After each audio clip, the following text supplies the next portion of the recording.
Tentang apa gerak benda itu? Benda yang bisa kita geraki. Contohnya apa? Meja. Terus? Bola. Nah, terus? Kipas angin. Blender. Gaya dapat mempengaruhi benda.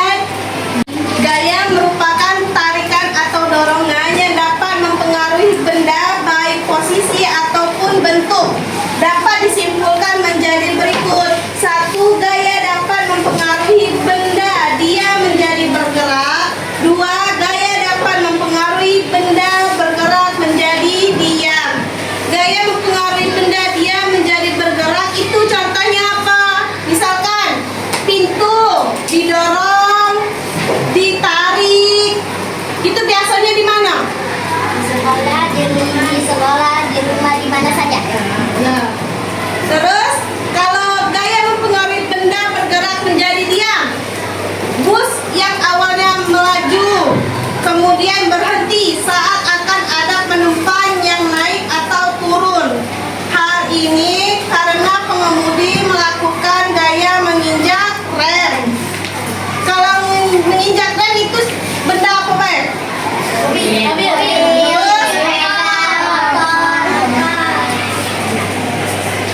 Kalau gaya mempengaruhi bentuk benda, contohnya saat bermain plastisin, kita memberi gaya dengan menekan plastisin. Itu menekan.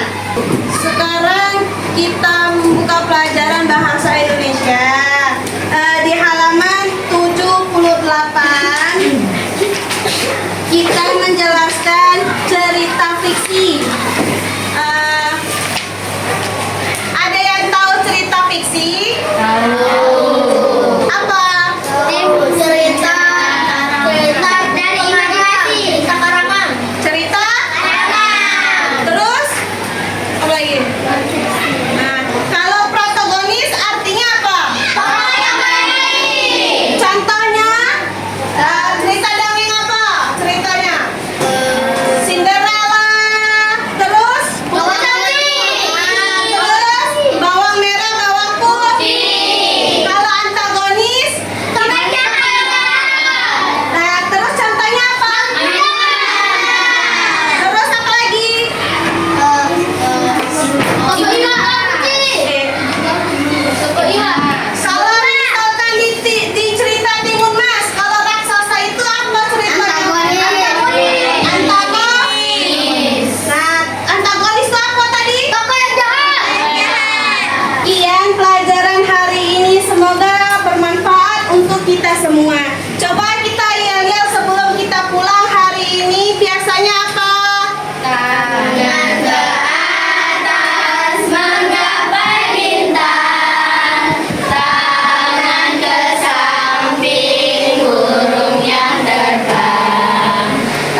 Waalaikumsalam warahmatullahi wabarakatuh.